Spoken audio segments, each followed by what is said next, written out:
أعوذ بالله السميع العليم من الشيطان الرجيم من همزه ونفخه ونفثه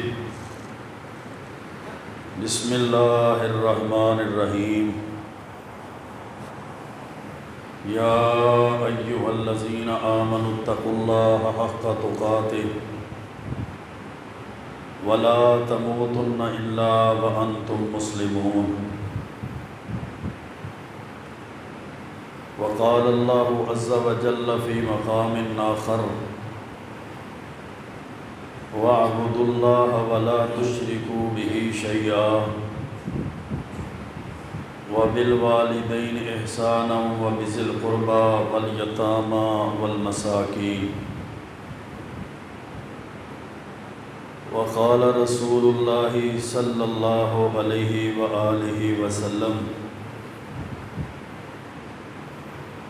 من كانت له مظلمة لأخيه من عرضه أو شيء فليتحلله منها اليوم قبل أن لا يكون دينار ولا درهم إن كان له عمل صالح أخذ منه بقدر مظلمته وإن لم يكن حسنات أخذ من سيئات صاحبه فحمل عليه رواه البخاري في صحيحه رب اشرح لي صدري ويسر لي أمري واحلل عقدة من لساني يفقهوا قولي رب زدني علما سبحانك لا علم لنا إلا ما علمتنا إنك أنت العليم الحكيم اللهم صل وسلم على نبينا محمد وعلى آله وبارك وسلم وصل عليهم انسان کی کامیابی اور نجات کے لیے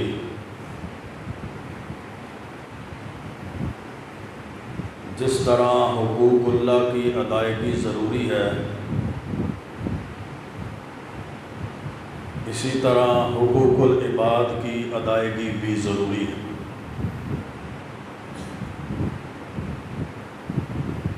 یہ دو قسم کے حقوق جن کا کل قیامت کے دن ہر انسان سے حساب ہونا ہے،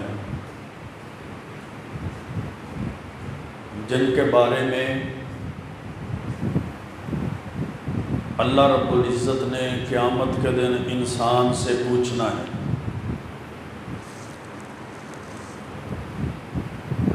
جس طرح ہر بندے کے اوپر حقوق اللہ ضروری ہیں، فرض ہیں کہ وہ عقیدہ توحید کی پاسداری کرے، صرف اور صرف اللہ کی عبادت کرے، نماز روزہ حج زکوٰۃ فرائض کی پابندی کرے، اسی طرح حقوق اللہ کے ساتھ ساتھ وہ حقوق العباد کا، بندوں کے حقوق کا، لوگوں کے حقوق کا، والدین کے حقوق کا، اپنے رشتہ داروں کے حقوق کا خیال رکھے۔ اگر ایک بندہ حقوق اللہ کا تو خیال رکھتا ہے، اللہ کے حق کو تو پورا کرتا ہے، عبادات، معاملات، اخلاقیات، یہ تینوں چیزیں دین اسلام میں شامل ہیں، لیکن وہ بندہ اللہ کے حقوق کا خیال رکھنے کے ساتھ ساتھ لوگوں کے حق کو پورا نہیں کرتا، اپنے والدین کے حق کو پورا نہیں کرتا، اپنے رشتہ داروں کے حقوق کی ادائیگی نہیں کرتا، اپنے پڑوسیوں کے، مسلمانوں کے حقوق کو پورا نہیں کرتا، پھر بھی وہ بندہ کامیاب نہیں۔ جس طرح وہ بندہ کامیاب نہیں ہے جو بندہ حقوق العباد کو تو پورا کرے لیکن اللہ کے حق کو پورا نہ کرے۔ لوگوں کے حقوق کا تو بڑا خیال رکھے، رشتہ داروں کا، ہمسایوں کا، مسلمانوں کا، اپنے والدین کا، اپنی بیوی بچوں کا، اپنے اولاد کا، ان کے حقوق کا تو خیال رکھے، لیکن اللہ کے حق کو پورا نہ کرے۔ جس طرح وہ کامیاب نہیں ہے، اسی طرح حقوق العباد کو، لوگوں کے حق کو پورا نہ کرنے والا بندہ بھی کامیاب نہیں۔ یہ اسلام کی بنیادی تعلیمات ہیں۔ 1400 سال گزرنے کے باوجود آج بھی ان تعلیمات کو پڑھنے کی، ان تعلیمات کو سیکھنے کی اور ان تعلیمات پر عمل کی اسی طرح ضرورت ہے جس طرح آج سے 1400 سال پہلے ضرورت تھی۔ یا ایھا الذین آمنوا اتقوا اللہ حق تقاتہ، اے ایمان والو اللہ سے ایسے ڈر جاؤ جیسے اللہ سے ڈرنے کا حق ہے۔ ولا تموتن الا وانتم مسلمون، اور ہرگز تمہیں موت نہ آئے مگر اس حال میں تم فوت ہونا کہ تم فرما بردار بنے ہوئے ہو، تم اسلام کی حالت میں ہو، تم مسلمان ہو، حالت اسلام میں تمہیں موت بھی آنی چاہیے۔ اور صحیح البخاری کی حدیث ہے، اللہ کے رسول علیہ الصلوۃ والسلام نے فرمایا تھا،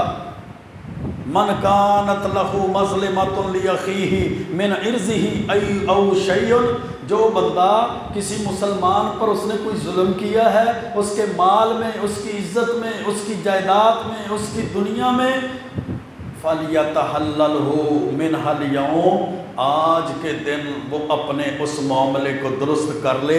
اس کی مال کو، اس کی عزت کو، اس کو صلح صفائی، اس کے معاملات، اس کی معافی تلافی کر لے، قبل اللہ یکون درہم ولا دینار، اس دن سے قبل جب اس کے پاس دینے کے لیے کوئی مال و متاع، کوئی روپیہ پیسہ، کوئی درہم و دینار نہیں ہو۔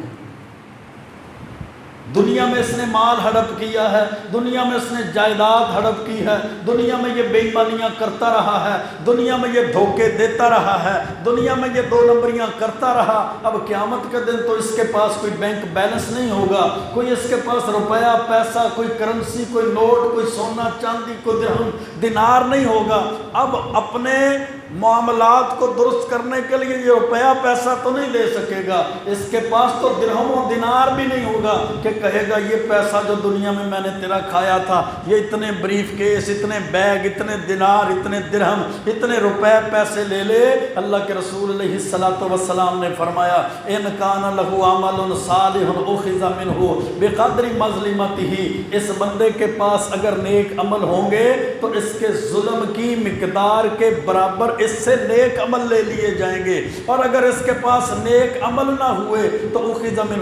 من سیئات صاحبہ فحمل علیہ، جس پر اس نے ظلم کیا ہے، جس کا یہ مال کھاتا رہا ہے، جس کی عزت کو تار تار کرتا رہا ہے، پھر اس کے گناہ لے کر اس کے کھاتے میں ڈال دیے۔ میرے بھائیو، اسی لیے تو اللہ کے قرآن نے کہا وَاعْبُدُوا اللَّهَ وَلَا تُشْرِكُوا بِهِ شَيْئًا، لوگو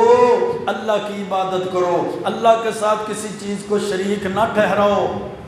وَبِالْوَالِدَيْنِ إِحْسَانًا وَبِذِي الْقُرْبَى وَالْيَتَامَى وَالْمَسَاكِينِ، اور اپنے والدین کے ساتھ بھی حسن سلوک کرو، اور یتیموں رشتہ داروں کے ساتھ بھی حسن سلوک کرو، ان کا حق ادا کرو، والدین کے حقوق کو ادا کرو، رشتہ داروں کے حقوق کو ادا کرو، یتیموں اور مساکین کے حقوق کو ادا کرو، اپنے پڑوسیوں اور ساتھیوں کے حق کو ادا کرو، اپنے پڑوسیوں کے حقوق کو بھی پورا کرو، ورنہ پھر بڑا سخت معاملہ ہے۔ اللہ کے رسول علیہ السلام نے فرمایا، صحیح مسلم کے اندر حدیث ہے، حضرت جابر رضی اللہ تعالیٰ عنہ فرماتے ہیں کہ اتقوا الظلم فإن الظلم ظلمات یوم القیامہ، اللہ کے رسول علیہ السلام نے فرمایا ظلم کرنے سے بچ جاؤ، لوگوں پر ظلم نہ کیا کرو، کیونکہ تمہارے ظلم قیامت کے دن اندھیرے کا باعث بن جائیں گے۔ قیامت کی تاریکیوں کا باعث بن جائیں گے، قیامت کا نور اور روشنیاں تمہارے ظلم اور گناہوں کی وجہ سے ختم کر دیے جائیں گے۔ فَإِنَّ الظُّلْمَ ظُلُمَاتٌ يَوْمَ الْقِيَامَةِ وَاتَّقُوا الشُّحَّ فَإِنَّ الشُّحَّ أَهْلَكَ مَنْ كَانَ قَبْلَكُمْ۔ اور بخل سے بچ جاؤ، حرص سے بچ جاؤ، مال کی محبت سے بچ جاؤ۔ جو تمہارے دلوں میں مال کی شدید محبت ہے نا، جس مال کی محبت کی وجہ سے تم اللہ کی عبادت نہیں کرتے، جس مال کی محبت کی وجہ سے تم نمازوں کو چھوڑ دیتے ہو، جس مال کی محبت کی بنا پر تم روزہ، حج، زکوٰۃ، اللہ کی تعلیمات اور احکامات سے منہ پھیر لیتے ہو، جس مال کی محبت کی وجہ سے تم رشتہ داروں کی پاسداری بھی نہیں کرتے، فَإِنَّ الشُّحَّ أَهْلَكَ مَنْ كَانَ قَبْلَكُمْ۔ اس مال کی محبت کی وجہ سے ہی، اس کا سبب سے ہی تم سے پہلے لوگوں کو ہلاک کر دی۔ تم سے پہلے لوگوں کی ہلاکت کا سبب کیا تھا؟ مال کی محبت تھی، مال کی شدید محبت تھی۔ مال کی محبت کی وجہ سے والدین کے نافرمان بن گئے، والدین کے مال کی محبت کی وجہ سے تم اللہ اور اس کے رسول کے باغی بن گئے، مال کی شدید محبت کی وجہ سے تم نے بیوی بچوں کے حقوق کو پامال کیا، مال کی شدید محبت کی وجہ سے تم نے رشتہ داریوں کا بھی پاس نہ رکھا، تم نے رشتہ داریوں کو بھی قطع کر دیا اور توڑ دی۔ حملہم علی ان سفکوا دماءہم واستحلوا محارمہم۔ صرف یہیں پر بس نہیں، بلکہ اللہ کے رسول علیہ السلام نے فرمایا جو تمہارے دلوں کے اندر دنیا کے مال کی شدت کے ساتھ محبت ہے، اس محبت کی وجہ سے تم نے ایک دوسرے کا خون بھی بہایا ہے، تم نے رشتوں کو بھی پامال کیا ہے، تم نے تو خون بہا دیا۔ واستحلوا محارمہم، اور تم سے پہلے لوگ جو اس وجہ سے ہلاک ہوئے وہ کیوں؟ ان کے دلوں میں مال کی محبت تھی، خون بہانے سے بھی گریز نہیں کیا، اور انہوں نے اللہ کی حرام کردہ چیزوں کو بھی حلال کر لیا۔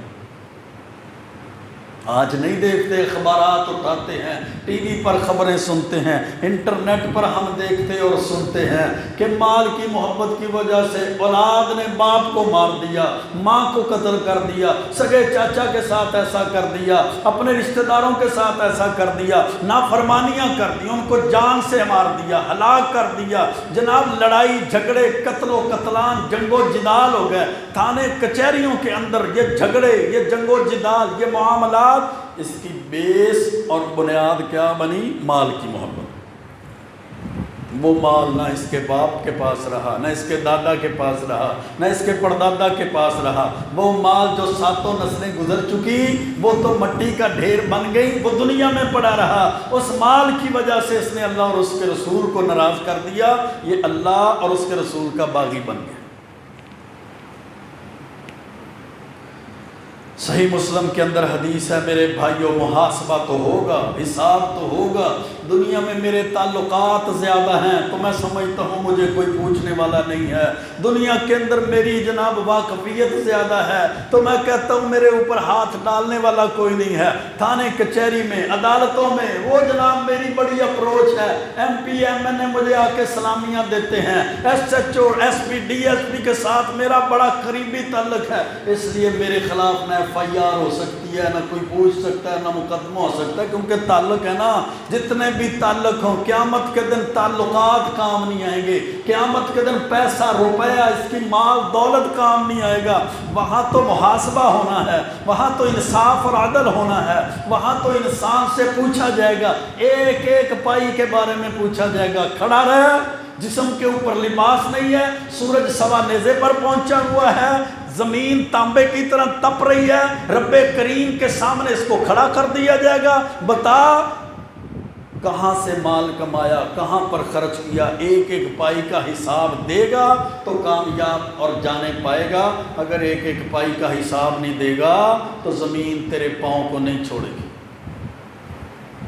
لا تزول قدم عبد حتی یسأل عن اربع، اللہ کے رسول علیہ السلام نے فرمایا تھا کوئی بھی بندہ اس وقت تک اپنے قدموں کو، اپنے پاؤں کو حرکت ہی نہیں دے سکے گا، زمین اس کے پاؤں کو پکڑ لے گی، جکڑ لے گی، اس کے پاؤں زمین کے ساتھ چپک جائیں گے، حتی یسأل عن اربع، یہاں تک کہ وہ 4 چیزوں کے بارے میں سوال کا جواب نہ دے۔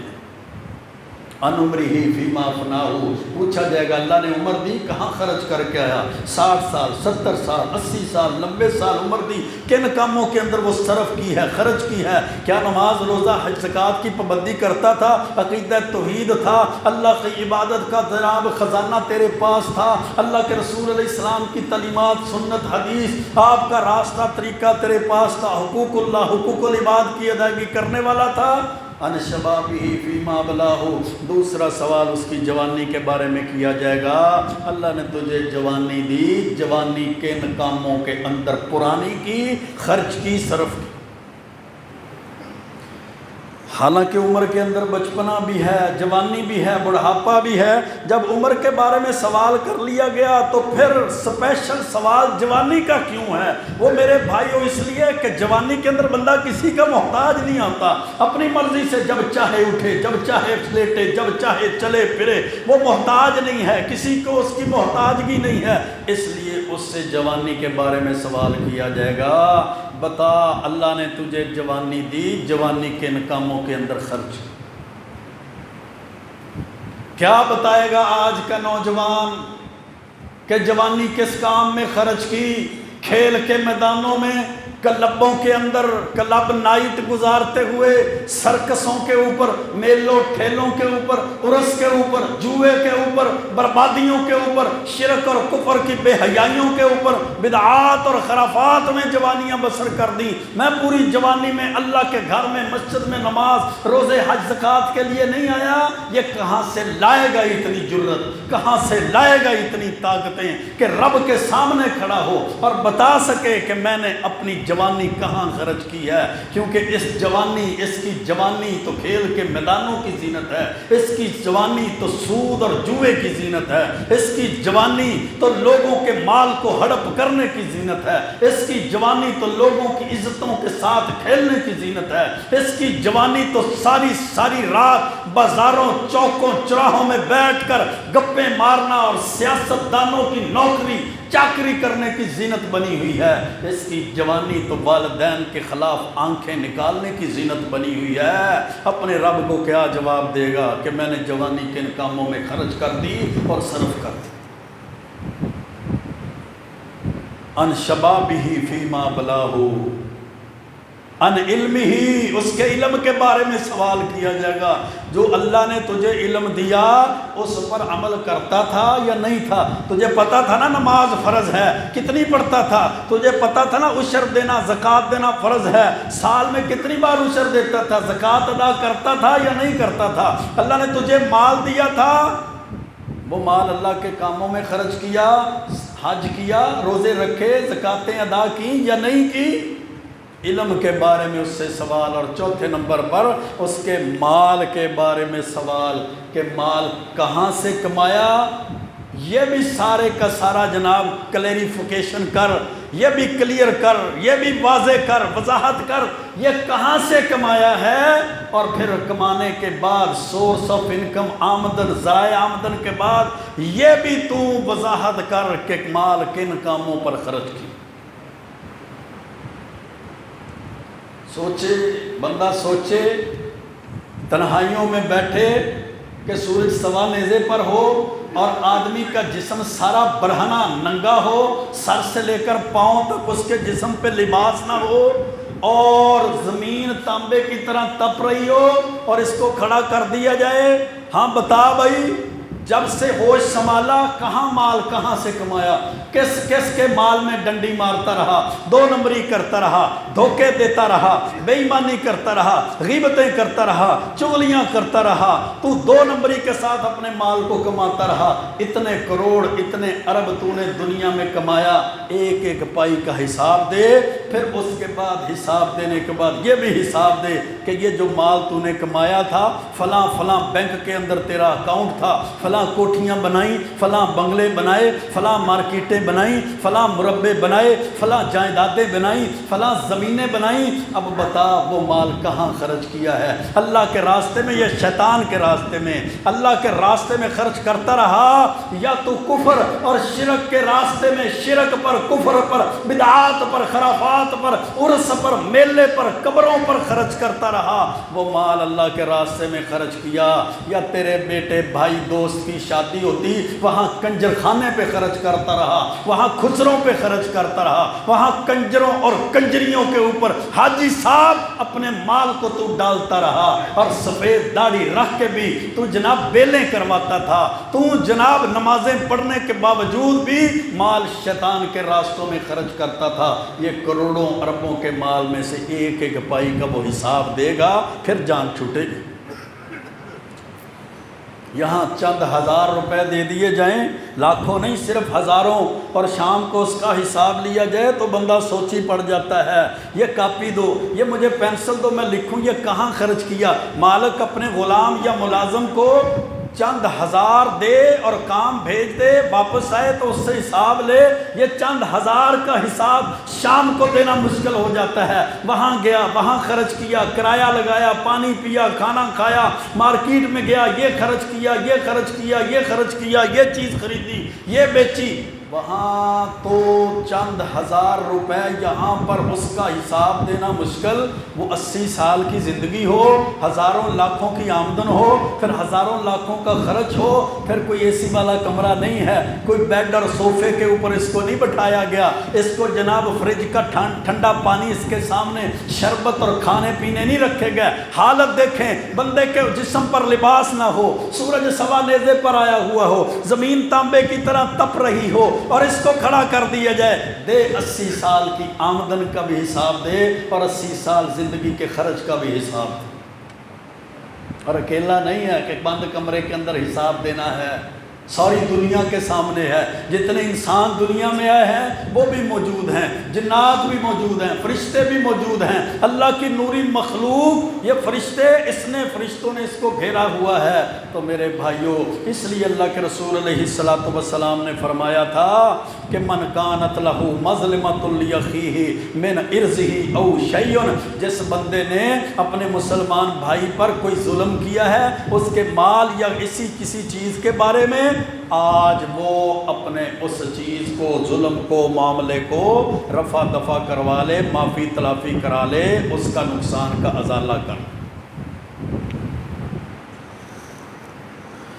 جامع ترمذی کے اندر حدیث ہے میرے بھائیوں، مجھے اور آپ کو جھنجھوڑنے کے لیے یہ حدیث کافی ہے۔ اس حدیث کو سن لیں، اس پر بندہ عمل کرے، اس پر غور فکر کرے تو اس کے ہاتھ بھی رک جائیں، اس کی زبان بھی رک جائے، اس کے کان اور ناک اور اس کا جناب آنکھیں بھی رک جائیں، اس کے قدم بھی رک جائے۔ اتدرون من المفلس، محبوب پیغمبر علیہ السلام نے فرمایا میرے صحابہ جانتے ہو مفلس غریب کنگال کس کو کہتے ہیں؟ صحابہ نے فرمایا المفلس فینا من لا درہم لہ ولا متاع لہ، ہم میں مفلس کنگال غریب وہ بندہ ہے جس کے پاس مال متاع، روپیہ، پیسہ، ڈالر، درہم، دینار، یورو نہیں ہے۔ صحابہ کو اللہ کے رسول علیہ السلام نے فرمایا نہیں میرے صحابہ، المفلس من امتی یوم القیامہ، میری امت کا مفلس غریب کنگال وہ ہے جو کل قیامت کے دن بصلاۃ و زکوٰۃ و صیام، روزے بھی پڑھتا، روزے بھی رکھتا ہوا آئے گا، جو نمازیں پڑھتا تھا، حج کرتا تھا، زکاتیں دنیا میں دیتا تھا،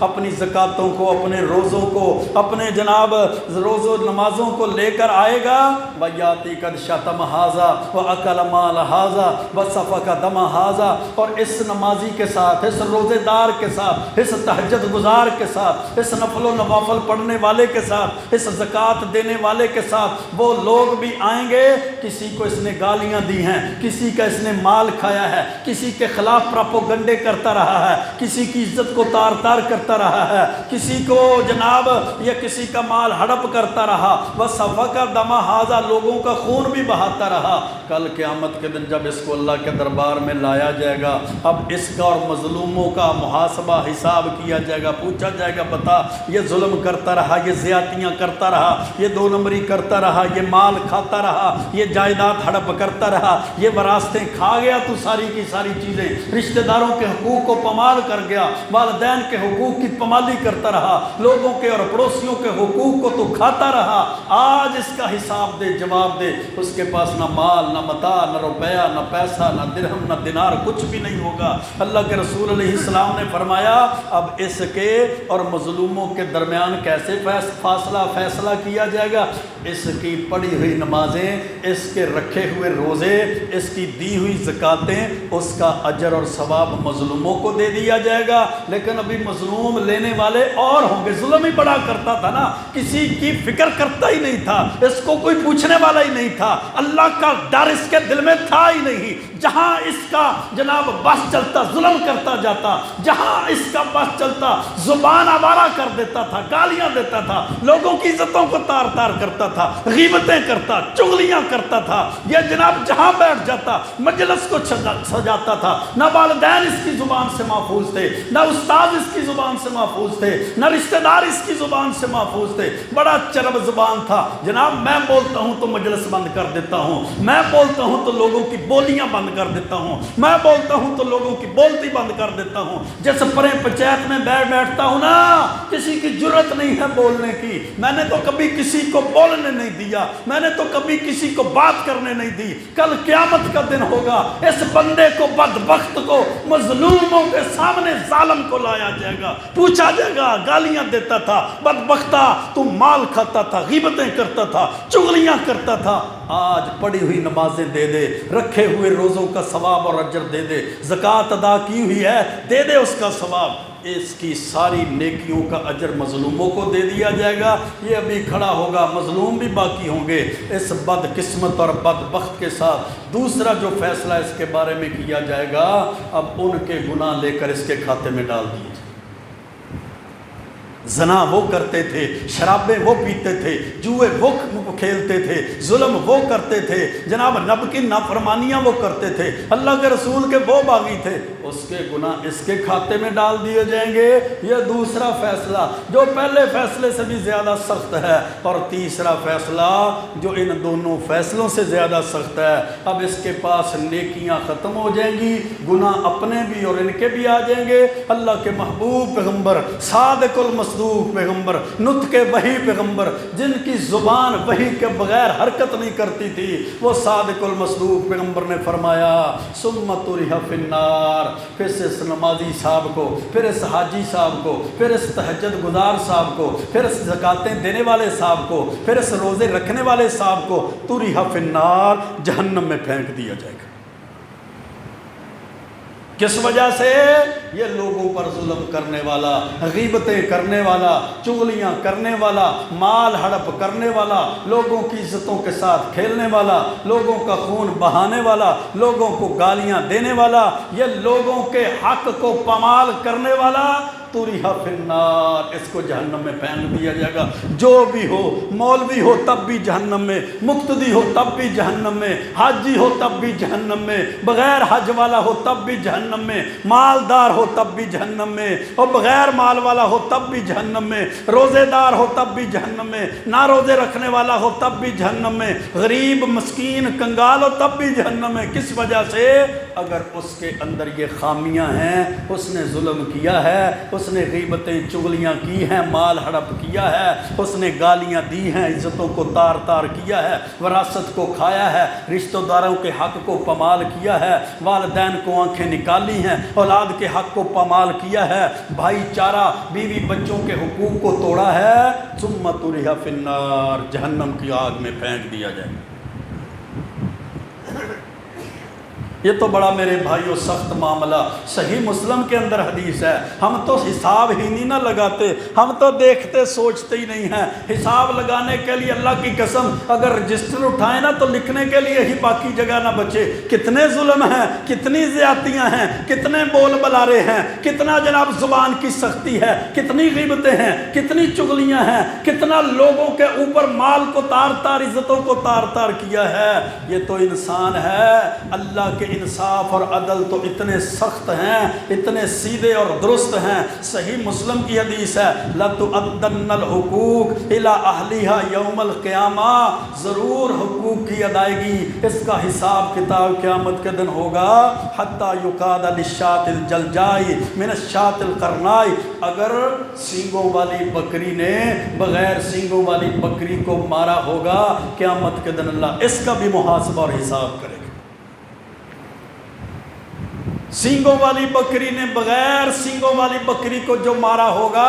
اس کا حساب ہوگا۔ تیری گالیوں کا حساب نہیں ہوگا، تیری زبان کا حساب نہیں ہوگا، تیری غیبت و چغلیوں کا حساب نہیں ہوگا، تیرے پراپوگنڈے کا حساب نہیں ہوگا، لوگوں کو اکسانے کا حساب نہیں ہوگا، لوگوں کے اندر جو تو فساد برپا کرتا تھا اس کا حساب نہیں ہوگا، جو رشتہ داریوں کے کان بھرتا تھا اس کا حساب نہیں ہوگا، جو رشتہ داریوں کو تو توڑتا تھا اس کا حساب نہیں ہوگا، پہلی صف میں بیٹھ کر غیبتیں کرتا تھا اس کا حساب نہیں ہوگا، فساد برپا کرتا تھا، ظلم کرتا تھا، مال کھاتا تھا، خون بہاتا تھا، عزتوں کے ساتھ کھیلتا تھا، اس کا کوئی حساب نہیں ہوگا۔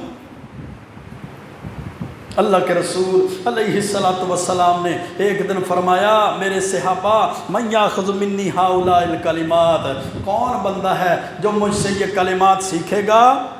فَيَعْمَلُ بِهِنَّ، پھر ان پر عمل کرے گا، او يُعَلِّمُ مَن يَعْمَلُ بِهِنَّ، یا اس کو بھی سکھائے گا جو بندہ اس پر عمل کرے۔ حضرت ابو ہریرہ رضی اللہ تعالیٰ عنہ فرماتے ہیں، میں نے کہا اللہ کے محبوب پیغمبر، میں سیکھوں گا آپ سے یہ کلمات، آپ کی تعلیمات کو میں سینے سے لگاؤں گا، میں اس پر عمل کروں گا، میں لوگوں کو سکھاؤں گا، میں لوگوں کو تعلیم دوں گا۔ آپ نے 5 چیزیں گنی، فرمایا اتقر محارم تکن عابد الناس، اللہ کی حرام کردہ چیزوں سے بچ جا، تو لوگوں میں سب سے بڑا عبادت گزار بن جائے گا۔ اللہ کی حرام کردہ چیزوں سے بچ جا، لوگوں میں سب سے بڑا عبادت گزار بن جائے گا۔ ورزی بما قسم اللہ لکا تکن اغنى الناس، اللہ نے جو تیرے لیے تقسیم کی ہے، اللہ نے جو تقدیر تیرے لیے لکھ دی ہے، اللہ نے جس حال میں تجھے رکھا ہے اس حال میں اللہ کی تقسیم پر راضی رہ، اللہ کی تقدیر لکھی ہوئی پر راضی ہو جا۔ تکن اغنى الناس، لوگوں میں سے سب سے بڑا غنی تو بن جائے گا۔ وَأَحْسِنِ إِلَىٰ جَارِكَ تَكُنْ مُؤْمِنًا، اور اپنے پڑوسی کے ساتھ اچھا سلوک کر مومن بن جائے گا، صحیح معنوں میں مومن اور متقی ہو جائے گا۔ وَأَحِبَّ لِلنَّاسِ مَا تُحِبُّ لِنَفْسِكَ تَكُنْ مُسْلِمًا، جو کچھ تو اپنے لیے پسند کرتا ہے لوگوں کے لیے بھی وہی پسند کر، جو اپنے لیے پسند کرتا ہے اپنے مسلمان بھائی کے لیے بھی وہ پسند کر۔ جب تو اپنے لیے جو پسند کرتا ہے اپنے مسلمان بھائی کے لیے وہی کچھ پسند کرے گا، تو مسلمان صحیح معنوں میں مسلمان ہو جائے گا۔ اسی لیے صحیح بخاری کی حدیث ہے، اللہ کے رسول علیہ السلام نے فرمایا تھا، لا یؤمن احدکم حتی یحب لأخیہ ما یحب لنفسہ، اس وقت تک تم میں سے کوئی بندہ مومن نہیں ہو سکتا جب تک وہ جو کچھ وہ اپنے لیے پسند کرتا ہے وہ اپنے مسلمان بھائی کے لیے بھی پسند نہ کرے۔ کیا میں اپنے لیے پسند کرتا ہوں کہ مجھے کوئی گالی دے؟ میں اپنے لیے پسند کرتا ہوں میری کوئی غیبت کرے؟ میں اپنے لیے پسند کرتا ہوں کہ میرا مال کوئی کھا جائے؟ میں اپنے لیے پسند کرتا ہوں کہ میرا حق طلب کر جائے؟ میں اپنے لیے پسند کرتا ہوں کہ میری کچھ چغلیاں کرتا پھرے؟ میں اپنے لیے پسند کرتا ہوں کہ مجھے کوئی اوئے کر کے بولے؟ میں اپنے لیے پسند کرتا ہوں کہ میرے حقوق کو کوئی پامال کرے؟ جب میں اپنے لیے پسند نہیں کرتا تو پھر مسلمان بھائی کو بھی اوئے کر کے نہ بول، پھر مسلمان بھائی کی بھی غیبتیں نہ کر، پھر مسلمان بھائی کی بھی چغلیاں نہ کر، پھر مسلمان بھائی کا مال بھی ہڑپ نہ کر، پھر مسلمان بھائی کے حقوق کو بھی پامال نہ کر، پھر اپنے پڑوسیوں کو بھی تنگ نہ کر، پھر اپنے رشتہ داروں کو بھی تنگ نہ کر، پھر اپنے محلے داروں کو بھی تنگ نہ کر، پھر اپنے مسلمان بھائی کی عزت کو تار تار بھی نہ کر، پھر تیرا ہاتھ اپنے مسلمان بھائی کے گریبان تک بھی نہیں پہنچنا چاہیے۔ کیوں؟ میں اپنے لیے پسند ہی نہیں کرتا کہ کسی کا ہاتھ میرے گریبان تک پہنچے۔ اللہ کے محبوب پیغمبر علیہ الصلوۃ والسلام کے جہاد کا موقع ہے، صحیح بخاری کی حدیث ہے، آپ کا ایک غلام بھی آپ کے ساتھ تھا، اچانک ایک تیر لگا، غلام شہید ہو گیا۔ شہادت ہے، غلامی کا درجہ ہے، صحابیت کا درجہ ہے۔ صحابہ نے آ کر مبارک بادیں دی، یا رسول اللہ آپ کو مبارک ہو، آپ کے غلام کو اللہ نے شہادت کے رتبے پر فائز کر دیا۔ آپ نے فرمایا نہیں میرے صحابہ، والذی نفسی بیدہ ان الشملۃ التی اخذھا من المغانم لم تصبح المقاسم تشعل علیہ نارا، اللہ کی قسم جس کے ہاتھ میں میری جان ہے، اللہ نے مجھے دکھایا، میں نے دیکھا، اللہ نے بتایا، میں نے جانا کہ اس نے ایک چادر کسی کا حق کھایا تھا، مال غنیمت میں سے ایک چادر اٹھائی تھی جو تقسیم سے پہلے اس نے اٹھا لی تھی، اس چادر کی وجہ سے آج اس پر جہنم کی آگ کو بھڑکایا جا رہا ہے۔ ایک چادر جہنم میں لے جانے کا سبب بن گئی۔ اللہ کے رسول علیہ السلام کی مجلس لگی ہوئی ہے، صحیح بخاری کی حدیث ہے، ایک بندہ جلدی سے اٹھا، گھر چلا گیا، گھر سے چمڑے کے 2 تسمے لے کر واپس آیا، کہا اللہ کے رسول علیہ السلام یہ چمڑے کے 2 تسمے میں کسی کے لے گیا تھا، میری ضرورت تھی، میرا حق نہیں تھا، یہ میں واپس لے کر آیا ہوں۔ فرمایا اچھا کیا، یہ چمڑے کے 2 تسمے تو واپس لے آیا ہے، شراکان من النار، یہ حقیقت میں چمڑے کے نہیں بلکہ یہ تو جہنم کی آگ کے تسمے، جہنم میں لے جانے کے لیے یہ تسمے ہی کافی تھے۔ چمڑے کے 2 تسمے 5 10 20 روپے کی چیز انسان کو اگر جہنم میں لے جائے، یہاں تو میں نے لاکھوں کھا لیے ہیں، یہاں تو میں نے کروڑوں ہڑپ کر لیے ہیں، یہاں تو میں نے زمینیں کھا لی ہیں، یہاں تو میں نے جائیدادیں کھا لی ہیں، یہاں تو میں نے وراثتیں کھا لی ہیں، یہاں تو میں نے پڑوسیوں کا حق کھا لیا ہے، یہاں تو میں نے دیوار ساری اس کی طرف کر دی ہے، یہاں تو میں نے اپنا واش روم پڑوسیوں کی طرف بنا لیا ہے، یہاں تو جناب میں نے سارے کا سارا مال ہڑپ کر دیا ہے، میں نے جائیدادیں ہڑپ کر دی ہیں۔ 2 چمڑے کے تسمے اگر ایک مسلمان کو جہنم میں لے جا سکتے ہیں تو کروڑوں اور اربوں کی جائیدادیں پھر اس کو کیسے جہنم سے بچا سکیں؟ اسی لیے تو آپ نے فرمایا تھا نا، صحیح بخاری کے اندر حدیث ہے، میرے صحابہ لا الفین احدکم یوم القیامہ علی رکبتہ شاۃ، ہرگز نہ میں کسی بندے کو قیامت کے دن اس حالت میں پاؤں وہ اللہ کے دربار میں آئے اور اس کے کندھوں پر بکریاں سوار ہوں، اس کے کندھوں پر گائے سوار ہوں، اس کے کندھوں پر جانور بیٹھے ہوئے ہوں، اس کے کندھوں پر کپڑے رکھے ہوئے ہوں، وہ جانور، وہ گائے، وہ بکریاں بولیں، ان کی آواز نکلے، لوگوں کو پتہ چل جائے یہ چور ہے، دنیا میں جانور چرایا کرتا تھا، یہ چور ہے، دنیا میں کپڑے چوری کیا کرتا تھا، یہ چور ہے، اونٹ گائے کپڑیاں بکریاں اٹھا لیا کرتا تھا، وہ کہے گا غیثنی یا رسول اللہ،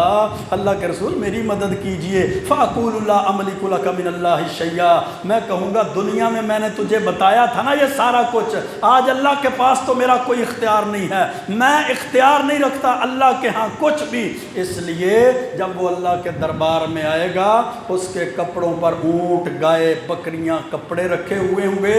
جو کچھ بھی دنیا میں اس نے کسی کا چرایا ہوگا اپنے کندھوں پر لے کر آئے گا، پوری کل کائنات کے سامنے اس چور کو واضح کر دیا جائے گا یہ لوگوں کا مال کھانے والا تھا، یہ لوگوں کا مال کھانے والا، مال لے کر قیامت کے دن اللہ کے دربار میں آئے گا، آوازیں آئیں گی، لوگوں کو پتہ چلے گا یہ چور ہے، یہ مسجد سے جوتے بھی چرا لیتا تھا، یہ لوگوں کا حق کھا لیتا تھا، یہ لوگوں کی چوریاں کرتا تھا، یہ 2 نمبری کرتا تھا، یہ دھوکہ کرتا تھا، یہ جناب لوگوں کے حقوق کو تلف کرتا تھا۔ اللہ نے آج اس کو یہ سزا دی، ابھی سزا اور جزا تو بعد میں ہوگی، جنت اور جہنم کے فیصلے تو بعد میں ہوں گے، لیکن پہلے جو ذلت اور رسوائی پوری دنیا کے سامنے اس کی رکھ دی جائے گی، یہ ذلت اور رسوائی ہر چیز سے بڑھ کر اس کے لیے ہو جائے گی۔ ان اللہ لا یملی للظالم، اللہ کے رسول علیہ السلام نے فرمایا تھا اللہ ظالم کو ڈھیل دیتا ہے، مہلت دیتا ہے، یہ ظلم کرتا جاتا ہے، اللہ رسی ڈھیلی کر دیتا ہے، یہ پھر ظالم بن جاتا ہے، اللہ اس کی رسی ڈھیلی کر دیتا ہے، لم یفلتہ، جب اللہ اس کو پھر پکڑے گا نا، پھر اس کو نہ کوئی چھڑا سکے گا، نہ کوئی مہلت دلا سکے گا۔ صحیح بخاری اور صحیح مسلم کے اندر حدیث ہے، اللہ کے رسول علیہ السلام نے فرمایا من ظالم قید شبر من الارض، جس بندے نے کسی دوسرے مسلمان بھائی کی ایک گٹھ ایک بلشت زمین پر قبضہ کیا ہوگا، طوفقہ من 70 ارضا، 70 زمینوں کا یا 7 سبع ارضین یا 7 زمینوں کا طوق اس کی گردن میں ڈال دیا جائے گا، یہ 7 زمینیں اٹھا کر اس کی گردن میں ڈال دی جائیں گی، یہ طوق پہنا دیا جائے گا کہ دنیا میں تو نے ظلم کیا تھا، ایک بلشت ایک گٹھ زمین کھائی تھی، یہاں پورے کے پورے بازاروں پر قبضہ، یہاں مربع روڈوں پر قبضہ، یہاں کھاڑے بننے سب پر قبضہ، پڑوسی بھی تنگ، اس کا بننا کھا گیا، اس کا کھاڑا کھا گیا، اس کی زمین کھا گیا، جناب بازاروں پہ قبضہ کر گیا۔ ایک بلش تو دور کی بات ہے، یہاں جناب ایکڑوں کے ایکڑ، کنالوں کی کنالیں، مرلوں کے مرلے ہڑپ کر گیا ہے، اور سمجھتا ہے اس کے کوئی پوچھنے والا نہیں ہے، اس کا کوئی حساب کرنے والا اور محاسبہ کرنے والا نہیں۔ اللہ کے رسول علیہ السلام نے مسند احمد کے اندر حدیث ہے، ایک صحابی کا جنازہ پڑھایا، جنازے سے پہلے پوچھا وہ اس کے ذمے کوئی قرض تو نہیں ہے؟ صحابہ نے فرمایا یا رسول اللہ 2 دینار قرض ہے۔ فرمایا اپنے بھائی کا جنازہ پڑھ لو، میں نہیں جنازہ پڑھاؤں گا۔ ابو قتادہ نے کہا یا رسول اللہ آپ جنازہ پڑھائیے، قرض کا ذمہ دار میں ہوں، میں اس کا قرض ادا کروں گا۔ آپ نے جنازہ پڑھا دیا اس کی گارنٹی اور ضمانت پر۔ جب بعد میں دوسرے دن پوچھا ابو قتادہ حل ادیت دینہ، کیا تو نے اپنے مسلمان بھائی کے قرض کو ادا کیا؟ نہیں یا رسول اللہ ابھی ادا نہیں کیا، جلدی ادا کر۔ اگلے دن پھر پوچھا حل ادیت دینہ یا ابا قتادہ، ابو قتادہ اپنے مسلمان بھائی کے قرض کو ادا کر دیا ہے؟ اس نے کہا جی یا رسول اللہ ابھی ادا کر کے آیا ہوں۔ آپ نے فرمایا الآن ابرت قبرہ، اب تو نے اپنے مسلمان بھائی کی قبر کو ٹھنڈا کیا۔ قرض کتنا تھا؟ مربے نہیں تھے، زمینیں نہیں تھیں، جائیدادیں نہیں تھیں، بینک بیلنس نہیں تھے، لاکھوں اور کروڑوں میں قرض نہیں تھا، صرف 2 دینار قرض تھا۔ 2 دینار قرض کی وجہ سے قبر میں آگ جلائی جائے تو یہاں لاکھوں ہڑپ ہو چکے ہیں، یہاں کروڑوں ہڑپ ہو چکے ہیں۔ اے جہان مٹھا اگلا کس ڈٹھا، ویکھی ڈٹھی جاسی، اگاں جا کے دندے لیندے بڑھاں گے، ویکھ لیں گے، مرتے نہیں گئے، دیکھاں گے جو ہوئے گا ویکھا جائے گا، دیکھا جائے گا، ہم دیکھ لیں گے جب ہو جائے گا۔ یہ ظلم پہ ظلم، یہ زیادتی پہ زیادتی، یہ ظلم پہ ظلم کرتا جا رہا ہے اور سمجھتا ہے اس کو کوئی پوچھنے والا ہی نہیں۔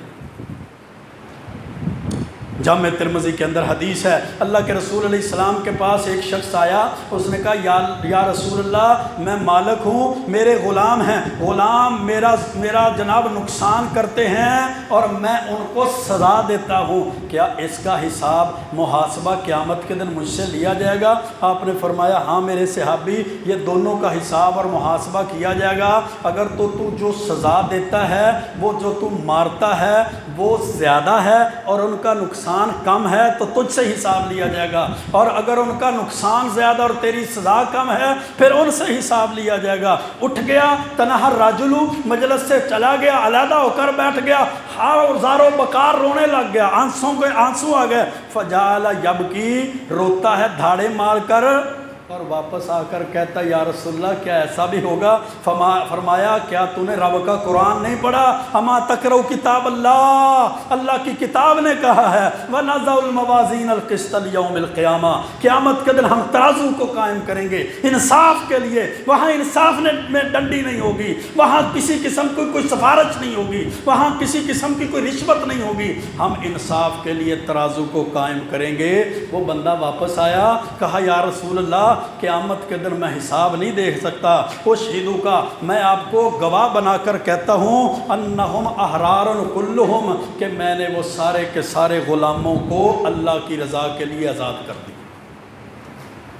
یہاں ہم نوکروں پہ کتنا ظلم کرتے ہیں، ہماری عزت تو عزت ہے، نوکر کی عزت عزت نہیں ہے، ہماری ماں تو ماں ہے، ہمارے ملازم کی ماں ماں نہیں ہے، ہماری بیوی تو بیوی ہے، ملازم کی بیوی بیوی نہیں ہے، ہماری بیٹی تو بیٹی ہے، ملازم کی بیٹی بیٹی نہیں ہے۔ ہم تو صحیح تازہ کھانا کھاتے ہیں، اس کو فریج والا باسی کھانا دیتے ہیں، ذرا سا غصہ آیا اس کی ماں کو گالیاں ہیں، اس کی بیٹی کو گالیاں ہیں، اس کی بیوی کو گالیاں ہیں، پورے محلے میں اس کو بے عزت کرتے ہیں، پوری برادری میں اس کی عزت کو تار تار کرتے ہیں۔ کیوں جی؟ ہماری عزت ہے، اس کی عزت نہیں ہے۔ کل قیامت کے دن اس کا حساب ہوگا، محاسبہ ہوگا۔ پھر بدقسمتی اور بدبختی تو اس کی ہے نا جو اپنے ملازم کی وجہ سے، اس کے حقوق کی پامالی کی وجہ سے جہنم میں ڈال دیا جائے۔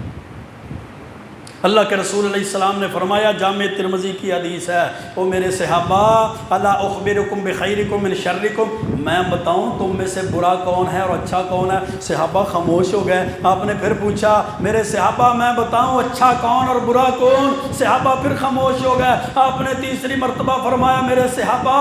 کیا میں تمہیں خبر نہ دوں بدترین کون ہے، بہترین کون ہے؟ صحابہ نے فرمایا یا رسول اللہ بتائیے کون بہترین کون بدترین؟ آپ نے فرمایا فرمایا خیرکم من یرجا خیرہ، بہترین وہ ہے جس سے خیر کی امید رکھی جا سکے، اور بدترین وہ ہے جس سے کہ شر سے لوگ محفوظ نہ ہوں اور جس سے خیر کی امید ہی نہ رکھی جا سکے۔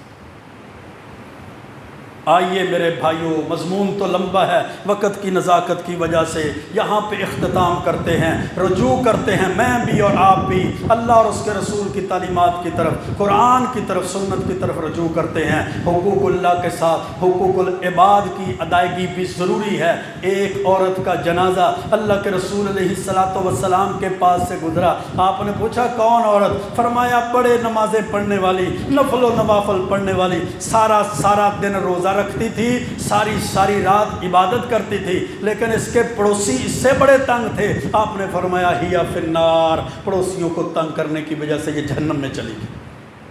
آئیے اپنی عبادات کو، اپنے معاملات کو، اخلاقیات کو درست کرتے ہیں، اللہ اور اس کے رسول کی تعلیمات کے مطابق، سنت اور حدیث کے مطابق اپنے آپ کو صحیح معنوں میں مسلمان بناتے ہیں۔ یقیناً قرآن و سنت کا راستہ، قرآن و سنت پر عمل خیر والا راستہ، خیر والا عمل کامیابی والا راستہ اور جنت والا راستہ ہے، خیر والا عمل ہے۔ اللہ سے دعا ہے جب تک زندہ رکھے، اسلام ایمان کی بہترین حالت میں زندہ رکھے، موت دے تو اسلام ایمان کی بہترین حالت میں موت عطا فرمائے۔ وَأَقُولُ قَوْلِي هَذَا أَسْتَغْفِرُ اللَّهَ لِي وَلَكُمْ وَلِسَائِرِ الْمُسْلِمِينَ۔